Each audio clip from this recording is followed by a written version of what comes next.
As expected, the bills are piling up in Sacramento, and atop that heap, Senate Bill 1160 calling for a mandatory registration of all firearms in California. Let's talk about it.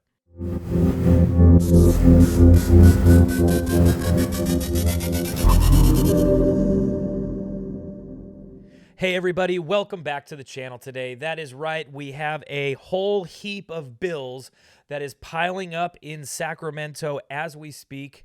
Got a little something special today because in studio to talk about it with us is the legislative director of CRPA. He is also the host of Firing Line Radio, which you will hear every Saturday for an hour. That is Rick Travis. Rick, how are you today? Thanks for being with us. Thank you for having me. Wonderful. So before we get into that today, guys, again, it is working. Please be sure to like, share, and subscribe to this channel. Hit that little notification bell so that when we come out with videos like this, you are informed as quickly as possible. We want to make sure that throughout the year, and especially going to that ballot box, that everybody is as informed on Second Amendment litigation and legislation as possible. So, Rick, before we get into one of the most egregious bills I've seen in a while, I was hoping that you can enlighten us a little bit. What exactly is it that's happening right now in Sacramento? You know, we've been reporting to our membership that, you know, it's coming. The stack of bills is coming. It's kind of fluttered in so far. Here we are halfway through February. Now seems to be the time that the dump is happening. Can you tell us exactly how we get here and what the process is? Yeah, for those of you who have followed us or are new to this, may remember that what normally happens is as we come out of the holidays, usually the first, second week of January, we start to see legislation trickle in. Like a year ago in 23, what we saw was it trickled in the second week, and by the third week, we were just getting slammed with bill after bill after bill. That's what we would call a normal year. That will probably stay the same, Kevin, moving forward on odd numbered years. And remember, we're in a 2-year cycle. We're much different than any other state. Especially here in the Western U.S. In fact, there are many states that meet for less than 120 days, and their bill totals are like less than an eighth of what we put out in that one single year. I mean, it's incredible how much legislation the state generates. What has happened this year is we moved our presidential primary from June to be part of Super Tuesday in the first Tuesday of March.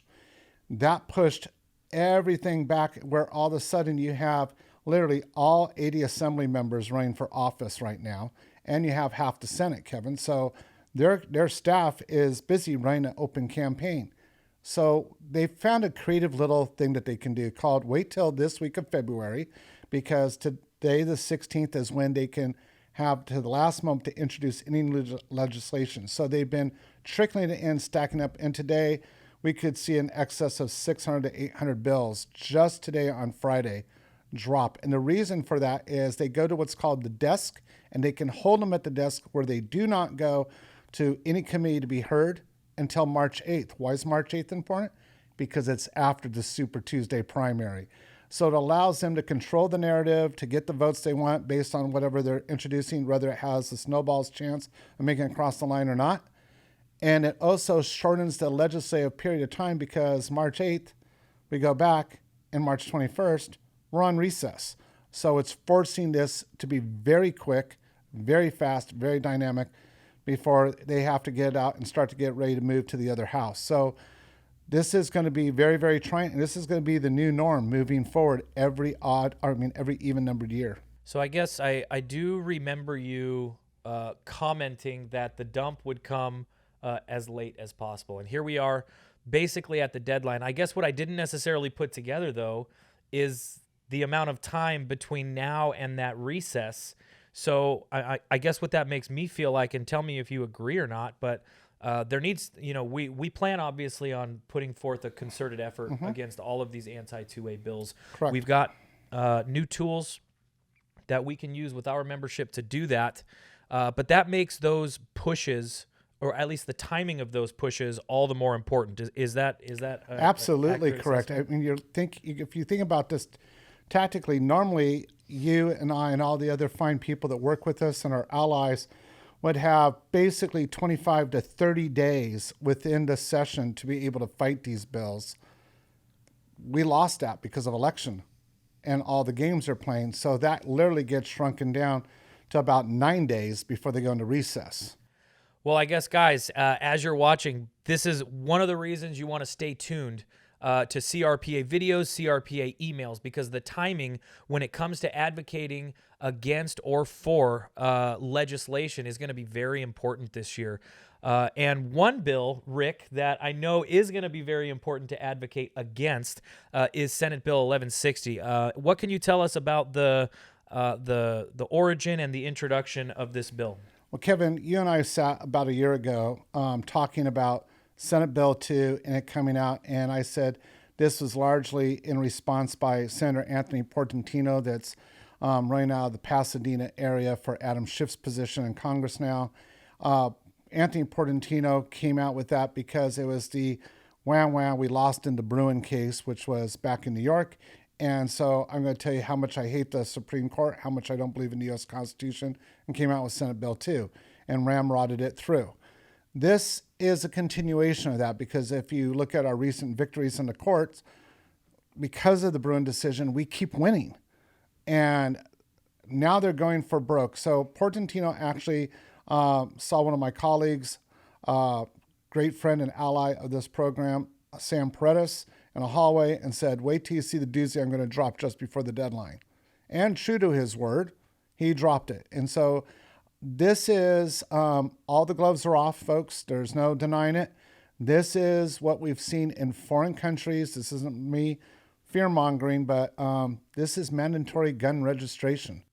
Well, you can. I was in San Bernardino at the chapter meeting last night, and you can let Senator Portantino know next time you talk that there is an open invitation to come and speak at a chapter meeting, just in case that ever wants to get taken up on. I don't know if it ever will be, but that was kind of one of the things I was talking with them about is the fact that this isn't really an erosion anymore. This is a tidal wave. This bill certainly seems to be evident of that. What actually struck me the most is not just the registration. We've been talking about how they want a registration for a long time, and it was just a matter of time until we saw it. We're seeing it now. But accompanying that registration is an annual fee. What is that going to do after everything? We just got an 11% tax put on us, Well, this is what we've talked about before, and it seems that our people aren't really understanding, and I'm not sure why. So let me explain this. We're in a situation where beyond the 11% tax that we got with Assembly Bill 28 that comes into effect this year, we're also now looking at annually registration fees based on a couple different schemes they're proposing. One is a per firearm. Another one is a possibility of the size of your collection.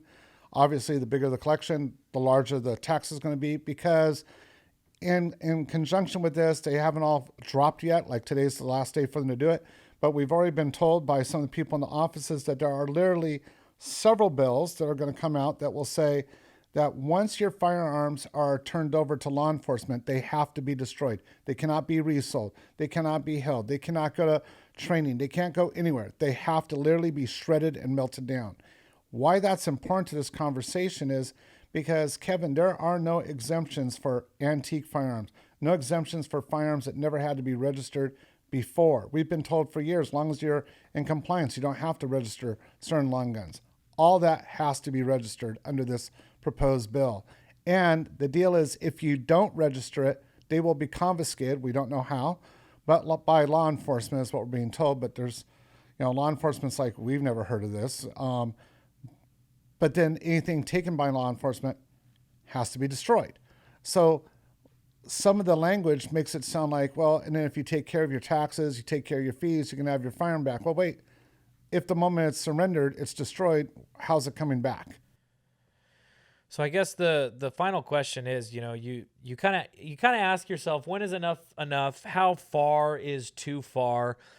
With the current legislature that you see, I know that you communicate with these people certainly more than anybody else within our organization. Is this passable? What is the path for this? It's definitely passable. And this is where, people sit there and say, well, Rick, we can't get rid of an Anthony Portantino. We can't vote him out. We don't have enough votes in there. And that's probably true. I'm not going to deny that. But I will tell you right now, there are plenty of areas throughout the state where it is possible to vote somebody else in. And this is where we have to get connected and we have to make that happen. This is where gun owners have to come out and say enough's enough. This is where people that may not own firearms but believe in the right to own firearms, enough's enough. This has to be the people that are out there that say, okay, well, I don't want a firearm, but I believe in the Constitution. The Constitution says that's a right. Fine. You know, there are certain types of cars I don't like. I would never advocate banning those cars just because it's not my favorite car brand. You have to think in those terms. And America needs to wake up. This is all being done because you have a group of people in office that believe we, the people, work for them when they work for us. So I guess what are your final thoughts as far as the advocacy against this bill is concerned? What's the path that you see for the opposition? For the opposition, the path is going to be to try to ramrod this through, and they're going to use three things. One, that somehow this is going to save a life. And yet, if you were to go back and say, okay, we have passed this 5 years ago, do any of the mass shootings become impacted by this? No, because gangs are not going to bring their firearms to mandatory register. Well, yeah, they will, because we're going to charge them $1,000 fine if they don't. Okay. Imprisonment, being roughed up by law enforcement, any of those things are not deterrents. So $1,000, what, they're going to go into the local Target where they can take $1,000 worth of stuff, pay that bill right away? Like, it's not going to stop it. I'm not making light of it, but this has nothing to do with that. This, we have to call it for what it is. It's not what they're going to claim. It is to disarm the American citizen. Pure and simple. This is a radical social Marxist idea. And for anybody to say anything different, you A, haven't read your history, and B, you're not seeing the writing on the wall, and the writing is not being hidden. That's how confident they are to do this. Well, I guess, yeah, I was going to say, if you just want a couple of examples, there are history books that you can go and find. Multiple examples. Well, I certainly, look forward to working on this with you. I look forward to combating this legislation up in the Capitol. I want to thank you very much for coming down and talking with us about it today. No, thank you. It's good to be here. Absolutely. And guys, if you like content and videos like these, please be sure, once again, to like, share, and subscribe to these videos. Hit that notification bell so that you get notified as these bills are dropping and as decisions in Second Amendment litigation is being made. Thanks again, guys. We'll see you on the next one.